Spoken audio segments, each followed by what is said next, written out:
কেমনে দেখব মা গো তোমার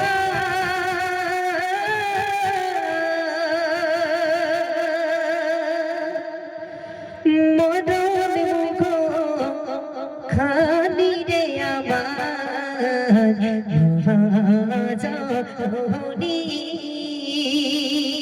সেই সন্তান সেই মাকে উদ্দেশ্য করে বলছে যে মা তুমি আমাকে ছেড়ে আজকের এই দুনিয়া ছেড়ে চলে গেছো। তো সেই সম্পর্কে কবি ছন্দের মাধ্যমে লিখছে, দেখো।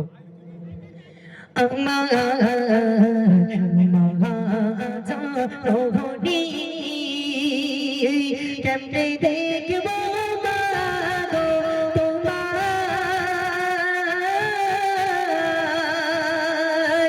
মরণ মুখ খানি রে আমার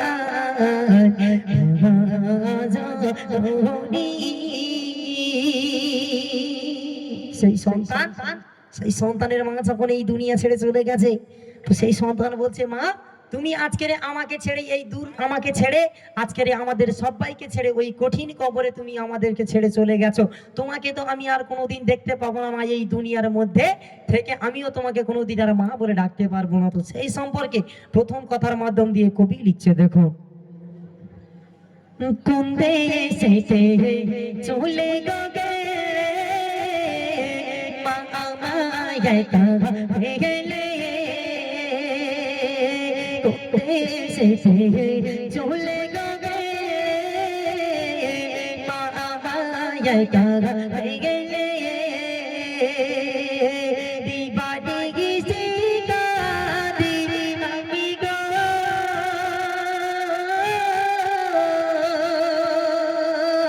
দিবানি গেছি কাঁদি আমি গো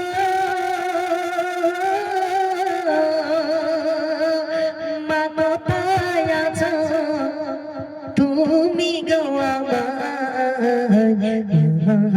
জননী। কেমনে দেখব মা গো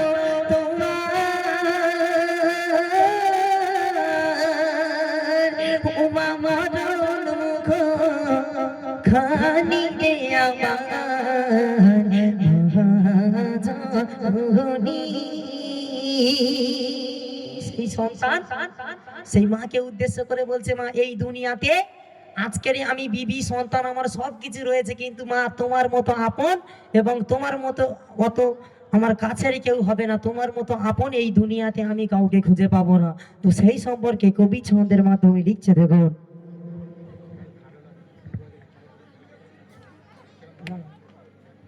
মাগের বোতল কেউ নাই রে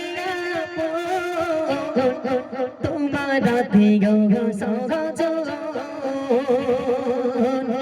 মা তোমার বোতল কেউ নাই রে আমার রাতে সহজ কে ডাকি দেখো বলে রে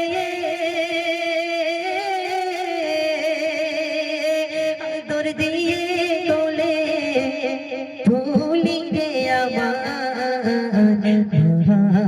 জননী। সেই সন্তান মাকে উদ্দেশ্য করে আরো কি বলছে কবি ছন্দের মাধ্যমে লিখছে, দেখো। আজ তো রয়েছে স্মৃতিতে গাথা মাগো তোমার কথা, আজ তো রয়েছে স্মৃতিতে গাথা মাগো তোমার কথা, স্বপ্নে দেখি তোমার মুখের হাসি ঝড় নয়ন জলে ভাসি রে আমার জননী। সর্বশেষ কথায় কবির মনের আরজু তামান্না ফারিয়াদ আমার শ্রোতাও কবি এম এ জলিল সাহেব তার মনের আরজু তামান্না ফারিয়াদ কবি ছন্দের মাধ্যমে কি লিখছে, দেখো। জান্নাত নসিব করো তোমায় এই কামনা রাখি। সেই সন্তান আল্লাহ পাকের কাছে বলছে জান্নাত নসিব করো তোমায় এই কামনা রাখি। ও খোদা জান্নাত নসিব করো তোমায় এই কামনা রাখি। কবুল করো খোদা দয়াময়,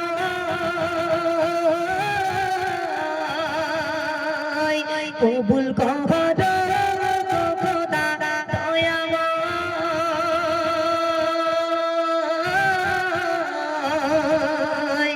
মিয়ে জ্বলি তোমায় ডাকে রে, মিয়ে জ্বলি তোমায় ডাকে রে আমার গনি। কেমনে দেখব গো তোমায়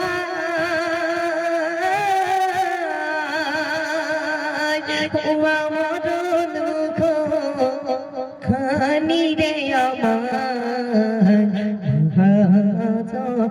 গনি